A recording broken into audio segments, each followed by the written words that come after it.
Good morning, Brew Daily show. I'm Neal Freyman. And I'm Toby Howell. Today, a government shutdown is coming, so why are stocks going up? Then what's the 996 grind set work schedule that is sweeping the startup world? It's Tuesday, September 30th. Let's ride.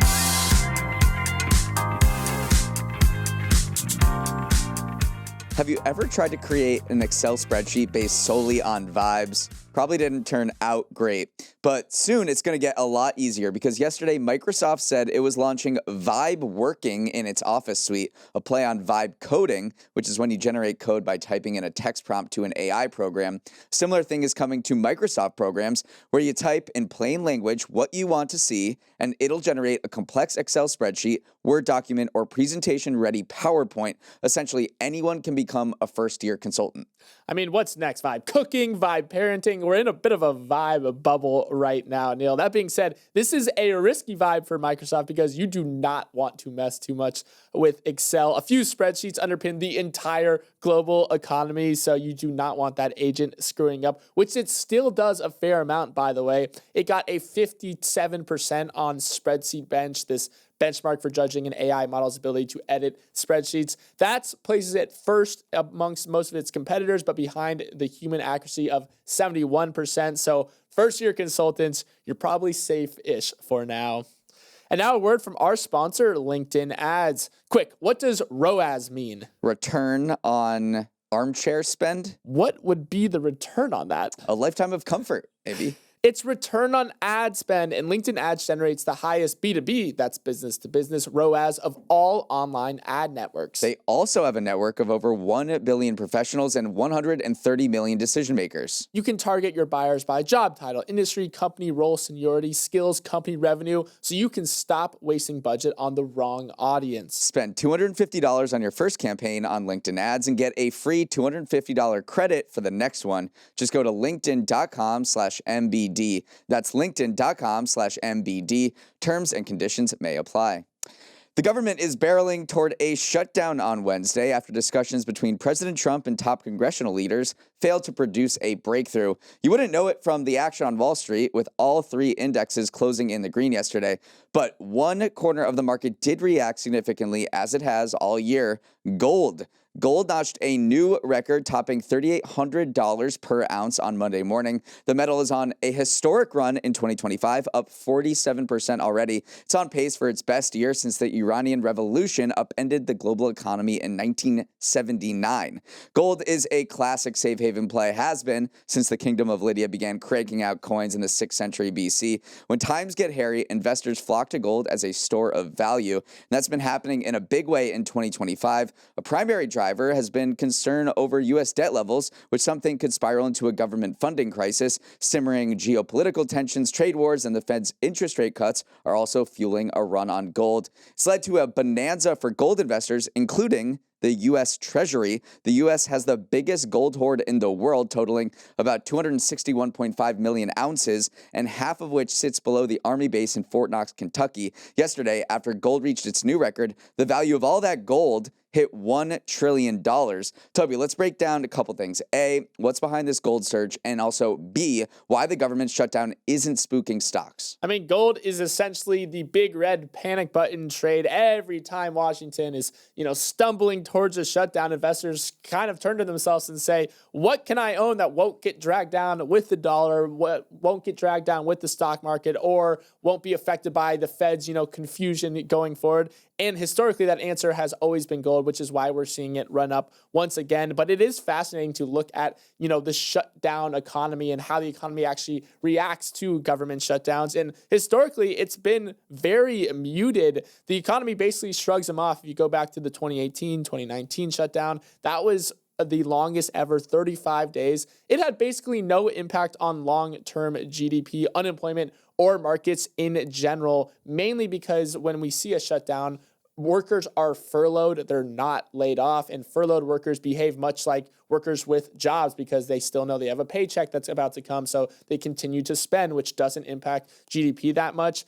This time around could be different, though, because of what Trump has been floating, that the workers won't be furloughed, they'd actually be laid off. That's why people are a little bit more nervy this time around. Yeah, typically economists have likened shutdowns to, natural disaster or a hurricane where there's a short-term economic hit, but all of that is reversed later when things get rebuilt and the people who didn't spend during that storm start spending again. But the stock market just always shrugs these things off because of that lack of long-term hit to the economy. Since 1976, the S&P 500 has averaged zero change during government shutdowns, and even in late 2018, 2019, during the longest one we've ever had, the S&P actually went up by 10% during that shutdown. So the stock market is kind of doing what it has been every single time there's been a shutdown, which is either stay the same or go up. Another unique risk this time around, though, is the fact that economic data might get delayed. This could delay releases like Friday's September jobs report, inflation reading. So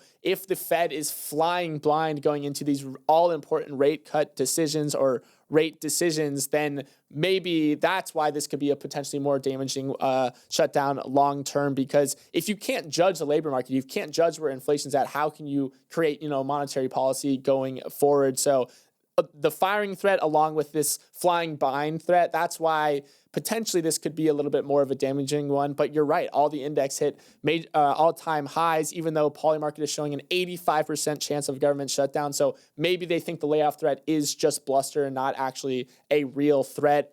Or it's just they've looked at historical data and said, like, hey, typically things go pretty all right. We think they're going to go all right this time around as well. Yeah, yesterday I did the week ahead preview and I said the jobs report is coming on Friday, but the Bureau of Labor Statistics came out and said that, well, if the government is shut down, we can't produce this report. So there may not be a jobs report on Friday if this shutdown happens, which looks likely. And the longer it lasts, the longer these economic reports get delayed. We're looking ahead to this big inflation report that's going to determine the Fed's next interest rate decision. And that could also get delayed depending on how long this shutdown lasts. So a lot of implications here. We will keep tabs on how negotiations go, but all signs point to a shutdown at right after midnight on Wednesday morning.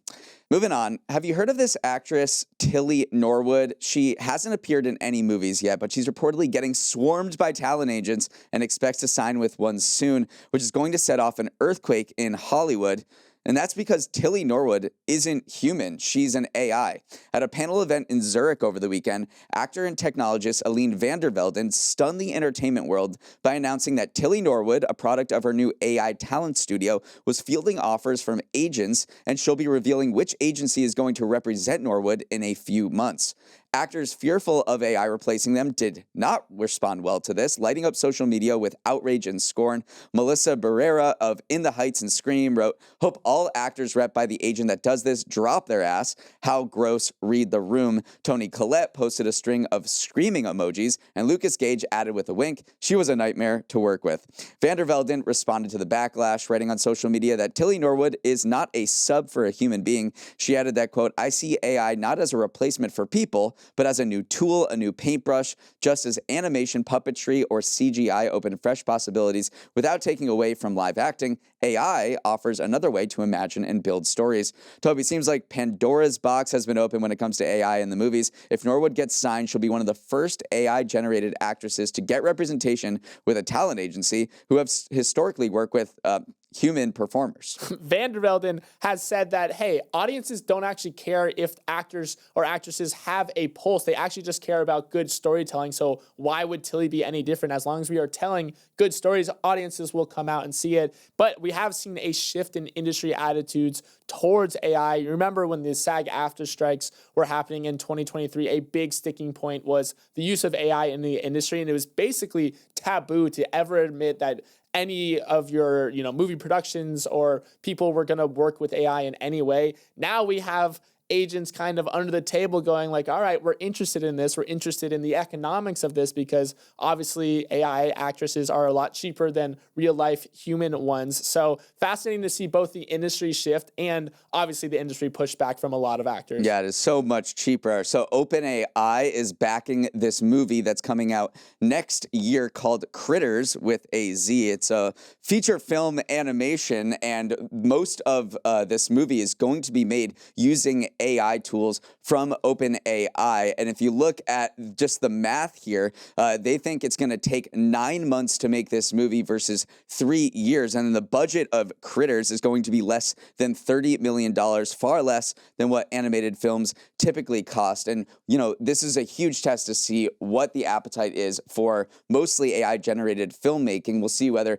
Van der Velden is right in that audiences may not care if the actors had a pulse or the people making it or animating it had a pulse, or if they do care and the human touch, the human actors is still really important. It does feel like we are moving into the synthetic influencer celebrity phase of this world, because we're already seeing it on Instagram. Little Michaela is a massive Instagram influencer who is completely AI generated. We also see hologram pop stars over in Japan. So it's happening in other aspects of the entertainment world. Why wouldn't it come to movie stars and the movie industry as well? So I don't know. I think it all comes down to if it's actually good or not, because again, animated movies, like you could say like, oh my God, they're replacing humans as well. But people love those movies because they tell very human stories. Maybe if you're using AI as another tool to tell very human stories, then audiences will like it, or it will just be very uncanny valley and people will hate it. I don't know, but I will probably try to watch. McDonald's is pulling out all the stops to get customers back through its stores, announcing the return of a fan favorite this week, albeit one with a shady past. Seeing how excited its fans got for the humble McRib and nostalgic characters like Grimace, McDanks is dusting off its infamous Monopoly game after a 10-year hiatus to inspire some similar mania. Starting next Monday, when you order an item from the Monopoly menu at McDonald's, you'll get a Peel to Play sticker on your food, which you'll use to collect properties and redeem prizes within the McDonald's app. Those prizes include anything from free food all the way up to an all-expenses vacation or even a $1 million cash prize. The fast food chain put out a statement saying, "This game is a core memory for so many customers, and we're excited that those memories can now be shared across generations." But a lot of those core memories might also be tied to the so-called McMillions scandal, where the person in charge of distributing the winning tickets across the country ended up stealing them for himself and his family members. In total, over $24 million in prizes were taken, leading to the FBI getting involved, 8 arrests, and an HBO docuseries released back in 2020. Neal, we know nostalgia plays with fast food customers, so this has a chance to become a cultural phenomenon once more. But do you remember the original scandal? How bad was it? It was pretty insane. So in 2001, the FBI received an anonymous tip that a bunch of these $1 million winners from the original Monopoly game were actually related to each other. So they did this major sting operation and found that the ringleader of this massive scam was a guy named Uncle Jerry. Well, his name was actually Jerome Jacobson, but he was known as Uncle Jerry. He was the director of security for a company called Simon Marketing, which was the company that handled the distribution for these Monopoly game pieces, specifically the high value ones. So instead of shipping those out to stores as he should have, or as his job directed, he actually took those for himself, distributed them amongst a close group of people, his family, friends, and other people related to organized crime. And essentially what they did was they recruited fake winners to pose as these huge winners,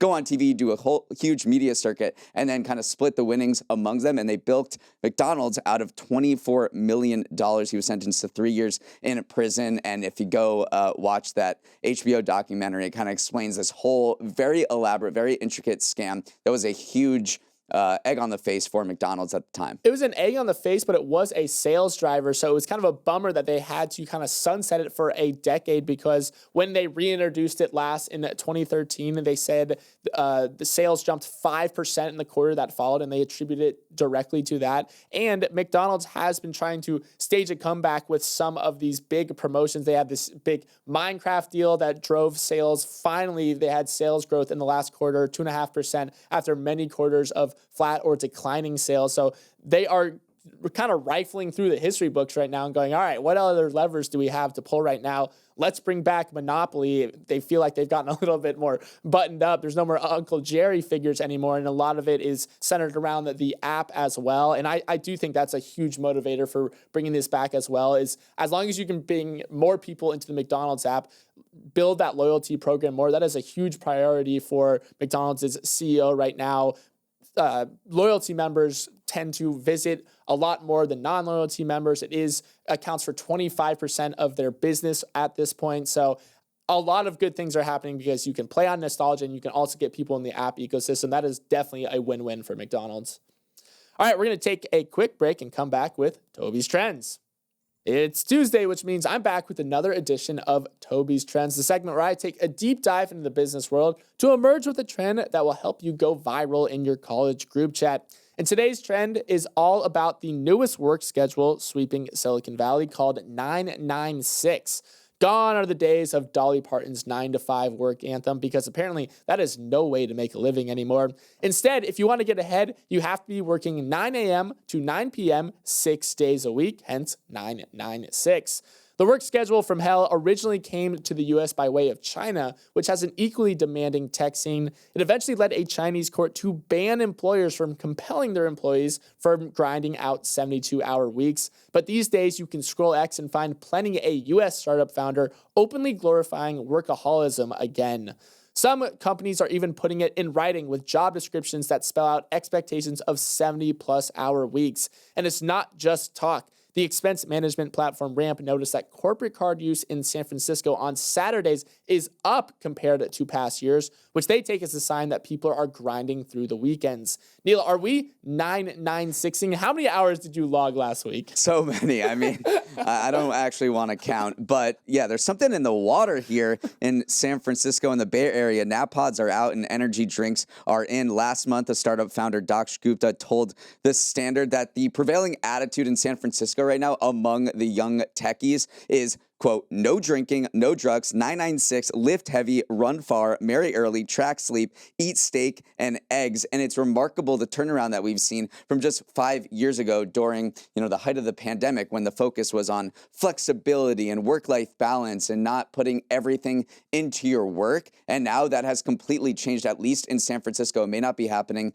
in other cities, but the reason is probably AI, and people see, these young tech people see, a once in a generation opportunity to put your foot in the door and say, well, I built a massive company because there's this huge technological revolution going on. I think the question here, though, is does it work? Does it actually lead to better outcomes for company builders? And it is a little bit of a mixed metaphor, because startups definitely get more done in the short term. If you're working all the time, 6 days a week, 9 a.m. to 9 p.m., of course you're going to get more work done, but you have to think long term as well. Studies suggest that working more than 55 hours a week can create health risks. They can diminish productivity. It basically is, do you want to sacrifice short-term gains for potentially the long-term health of yourself and your business? But I also think this idea of just never drinking, never doing anything fun just is no way to live.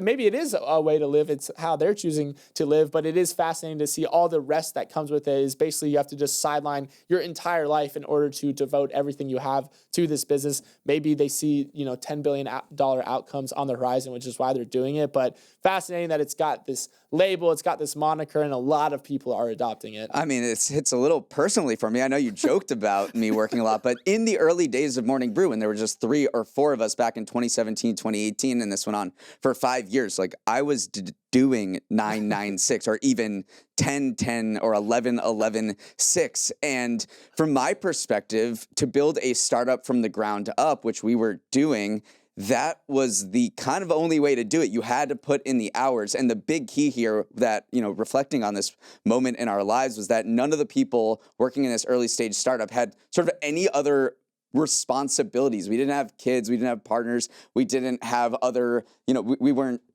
caring for anybody else. And because of that, we were allowed to pour everything into this. So N of one, just from my personal experience, but to build, a lot of these VCs and tech people who say this is the only way you can build a startup that's actually worth any sort of money and won't fail. Like, in some sense, I do sympathize with that just from my personal experience, but it's only for such a select few people. And that's why I think a lot of the folks doing 996 in San Francisco right now are just a very narrow group of people that can actually afford this particular lifestyle. I do think what you said is true. Some if you are building a company and it's just a necessity to do 996, like that is just what you had to do. Like the newsletter had to get out the next day, you had to finish it, and so you had to be working. That is one thing. But then the people who are cosplaying as 996, where they're sleeping in the office, they're never doing anything social, but they're building, an AI agent for, Uber or whatever. I don't know. It's something not necessarily that you need to be working that many hours. That's where you get pushback of the people who are kind of faking it because that's what they're supposed to do rather than actually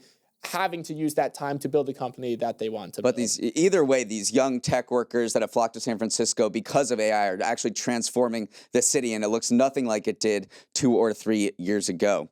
Okay, let's sprint to the finish with some final headlines. It's official. Electronic Arts will become the biggest leveraged buyout in history. Yesterday morning, the maker of Madden and The Sims agreed to be taken private by a group of investors in a deal that values the gaming company at roughly $55 billion, topping the previous buyout record set by a power giant nearly 2 decades ago. Once the deal closes, potentially in 2027, it'll be up to the new owners, which include Saudi Arabia's sovereign wealth fund and Jared Kushner's investment firm, to find new avenues for growth in an industry that's stagnated since the pandemic boom times. The good news is they've got a strong hand to play because EA has some of the best IP in the biz. The challenge will be figuring out a business model that works. I do think that they're looking at the fact that they probably need to shift a little bit more resources towards mobile. Maybe they need to do some more free-to-play games, take some risks here. And the fact that they were a public company, you have to report to shareholders. We've talked about this, about how quarterly reports make you have to basically be like maybe a little less risk taking. And so the fact that now they can plan these longer term strategic shifts if they're a private company without having to respond to shareholders on a quarterly basis could make sense. There's also a national security dimension to this as well, because this buyout actually has to pass review by CFIUS, which is the U.S. body that screens foreign deals for national security risks. Saudi Arabia is involved here, so that's maybe one final question mark as well, especially because video game companies collect a lot of data on their users. So couple of question marks, but right now all signs are pointing to this being a really big old buyout. Next, OpenAI just announced Instant Checkout, a new feature that lets ChatGPT users buy products from Etsy sellers directly in chat without ever having to leave the app. That means if you ask ChatGPT what a good birthday gift is for your fiance, not only will it surface ideas for a necklace or a bracelet, it will also give you the option to purchase them within the chat. The launch quickly rippled through markets. Etsy shares jumped nearly 16%, while Shopify climbed more than 6% on news that 1 million Shopify merchants, including Skims and Glossier, were going to get integrated soon as well. Instant Checkout is free for users, but OpenAI will collect a fee on each completed purchase, introducing a potential new revenue stream at a time where the company is still burning cash faster than a Mr. Beast video. Neal, this is also a shot across the brow of Google and Amazon here, because it's moving ChatGPT from a product discovery tool into a full e-com agent handling recommendations, payment, and order details. It feels like we're all going to be shopping with AI soon. Totally. And so what did it say for the birthday gift? Oh, it did not say either of those things. That was It's totally from personal experience. They asked so many questions like, what is she like? I'm like, that's what I'm asking you. So OpenAI says that a bulk of ChatGPT requests and prompts are related to shopping, unsurprisingly. So this is just a way for them to smooth over the experience and streamline it. But yeah, it seems like every social media company, I guess I'm looping in OpenAI and ChatGPT to this, eventually turns to e-commerce at some point to get extra revenue, because people are searching for this anyway, and they just want to kind of condense the experience and don't want you to go to another website. Google has done this, Facebook's done this, TikTok has done this, and now ChatGPT is getting into this, and they are losing billions of dollars each quarter, so it's very important for them to at least start making some money. Okay, for our final headline, I'm just going to read a headline in the BBC yesterday. Mr. Beast defends trapping man in burning building for $500,000. Yep, sounds about right.